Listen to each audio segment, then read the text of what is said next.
नमस्कार। संतोष की रिपोर्ट में आप सबों का स्वागत है। और आज हम संतोष की रिपोर्ट में बात कांग्रेस और आरजेडी के रिश्ते को लेकर कर रहे हैं।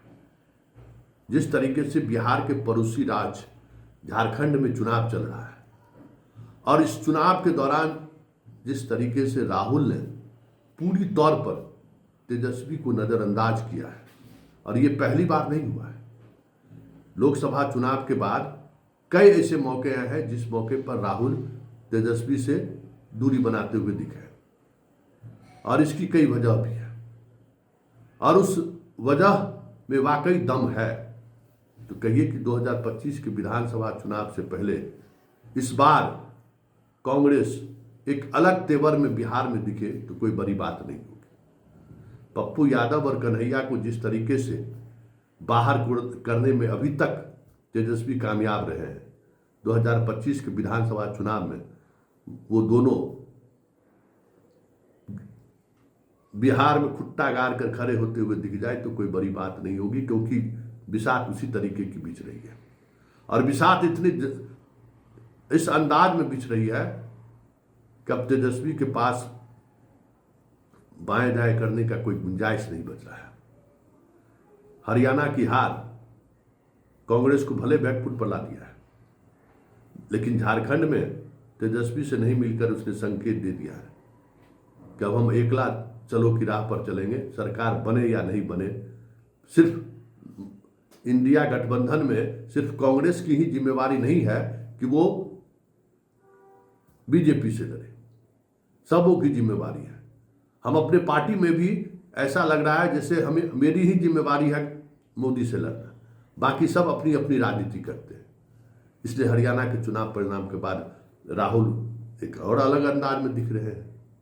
महाराष्ट्र में उन्होंने दिखा दिया कि जो गठबंधन के लिए जो जरूरी है वो गठबंधन होगा, गठबंधन करिए, गठबंधन की राजनीति में चलिए। एकला चलो के राह पर नुकसान हुआ कांग्रेस का, और क्योंकि नुकसान हुआ तो आज हुड्डा उस नुकसान का जिम्मेवारी नहीं ले रहे हैं, बिहार में आकर भाषण दे रहे हैं कि मशीन के जगह पर, मानव के जगह पर मशीन काम करने लगेगा तो क्या होगा। जबकि जिम्मेवारी हुड्डा की बनती थी, वो जिम्मेवारी राहुल पर डाल दी गई। तो ऐसे में जो सिचुएशन दिख रहा है और जिस तरीके से पप्पू यादव आक्रामक हो रहे हैं, लगातार बिहार में वो अपनी सक्रियता बढ़ा रहे हैं और झारखंड में भी वो सक्रिय हो रही है। लेकिन कन्हैया को लेकर अभी भी राहुल असहज है थोड़ा कि उसको बिहार में भेजे या नहीं भेजे, भेजे या नहीं भेजे। क्योंकि बिहार की जो लॉबी है, कांग्रेस की जो लॉबी है, जो लालू परिवार के साथ रहकर मलाई खाते रहे हैं, वो किसी भी स्थिति में नहीं चाहते हैं कि कन्हैया और पप्पू यादव की एंट्री हो। ये बात, इस बात को समझिए कि वो दूरी बनाए रखना चाहते हैं। लेकिन अब तो पप्पू यादव सांसद भी है, निर्दलीय ही सही, लेकिन वो अपने आप को कांग्रेस से जोड़ते हैं और लगातार किसी न किसी इश्यूज पर अपनी छाप वो छोड़ देते हैं, अपनी पहचान बनाए हुए हैं। तब देखना दिलचस्प होगा कि 2025 के चुनाव से पहले कांग्रेस और तेजस्वी में किस तरीके से लेन देन होता है। पिछले बार तो ऐसी सीटें दी गई थी कांग्रेस में, जो सीटें आरजेडी मान के चल रही थी कि हम हार जाएंगे, लेकिन कहने को 70 सीट दे दी। वो सारी बातें भी होंगी कि कितनी सीटें देंगी, क्योंकि झारखंड में उन्होंने शिबू सोरेन मतलब के पुत्र हेमंत सोरेन को सीधे उसने अपनी पूरी पार्टी उसके हवाले कर दिया कि आप देख लीजिए। हालांकि उसमें भी कई ऐसी सीटें हैं जो कांग्रेस के लिए सहज नहीं है, लेकिन फिर भी लीडरशिप को उन्होंने स्वीकार किया और सीधा लीडरशिप से बात उन्होंने की। अब माले और बाकी लोग जो कुछ भी कर रहे हैं वो तो रिजल्ट आने के बाद पता चलेगा कि उसका क्या ये होगा। लेकिन राहुल अगर बिहार को लेकर कुछ अलग सोच रहे हैं तो फिर एक जो पूरी तौर पर शून्यता की स्थिति में जो बिहार की राजनीति है ना, अभी बिहार की राजनीति में क्या है, लालू नीतीश बीजेपी, लालू नीतीश बीजेपी, चिराग, जीतन राम मांझी, बस एक ही लाइन है, मंडल नहीं तो कमंडल, मंडल नहीं तो कमंडल, यही लाइन है बिहार में। और इसी लाइन पर राजनीति हो रही है। और इसी लाइन को बनाए रखना नीतीश भी चाहते हैं और लालू भी चाहते हैं, तभी नीतीश रहेंगे भी इस राजनीति में। इस राजनीति का जो डिस्कोर्स है, उस डिस्कोर्स को बदलने की ताकत कांग्रेस में है, क्योंकि MY समीकरण जैसे ही टूटेगा, आरजेडी के लिए बिहार की राजनीति में बने रहना मुश्किल हो जाएगा। कई मौके पर यह देखने को मिला है। 2009 के लोकसभा चुनाव से ले लीजिए, 2010 के विधानसभा चुनाव से ले लीजिए, MY समीकरण जब जब टूटा है बड़ा नुकसान हुआ है। फिर 2024 के लोकसभा चुनाव में तेजस्वी और लालू परिवार की जो भूमिका रही है, और कांग्रेस को जिस तरीके से वो नज़रअंदाज करते रहे, बदले लेने का तो वक्त आ ही गया है ना। याद करिए, लोकसभा चुनाव भाई मोदी के खिलाफ सीधी लड़ाई थी ना, राहुल की लड़ाई तो थी नहीं। तेजस्वी बात करते रहे, लेकिन राजनीति क्या करते रहे, 2025 का वो विधानसभा साधते रहे।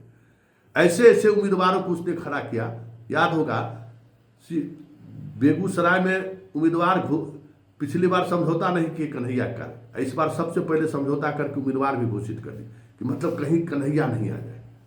पप्पू यादव की बात हुई, पप्पू यादव इनसे मिलकर कांग्रेस में जाकर मिले टिकट लेने के लिए। जब बात हुई तो पूर्णिया हम ही लड़ेंगे, वो इस जिद पर, वो सब कुछ जिस तरीके से अपमानित किया है कांग्रेस को तेजस्वी ने, वक्त तो अब तेजस्वी का है ना। क्या है अब तो 2029 में ना जो रहेगा वो अपना मोदी से लड़ेगा। मोदी है तो है, मोदी की वजह से परेशान तेजस्वी है या राहुल है। लेकिन जब चुनाव का वक्त आता है तो फिर वही सियासत तेजस्वी खेलते हैं जिसका कहीं न कहीं लाभ मिलता है। कई लोकसभा चुनाव में कई ऐसे फैसले थे जिस फैसले पर अगर विचार करता तेजस्वी तो आज केंद्र में मोदी की सरकार नहीं होती।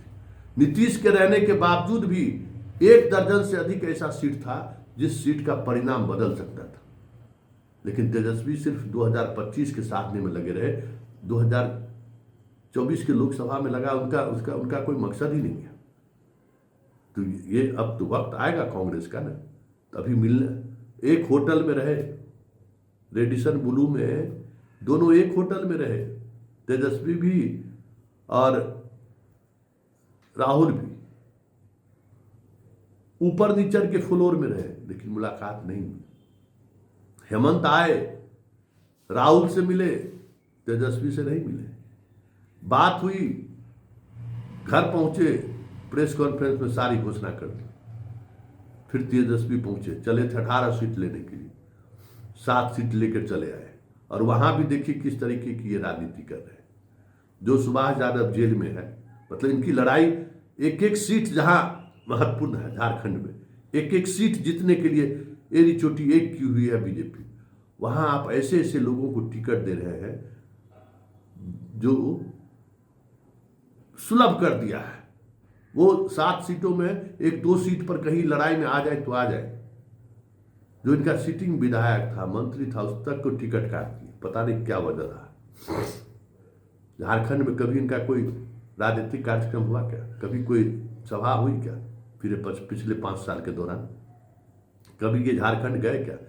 जब रांची जाते थे लालू यादव चारा घोटाला वाला में, भले उस दौर में जाते थे, लेकिन रांची के राजनीति को मजबूती से पकड़ बनाए रखे, इसको लेकर कोशिश कभी लालू परिवार ने किया क्या? एक से एक लालू के परिवार के वफादार लोग छोड़ते चले गए। आज पार्टी में क्या स्थिति है? आज बीजेपी खुद 5 यादव को टिकट दिया है वहां से, और आप यादव को की राजनीति को बनाए रखना चाहते हैं, लेकिन सुभाष यादव के सहारे जो जेल में है।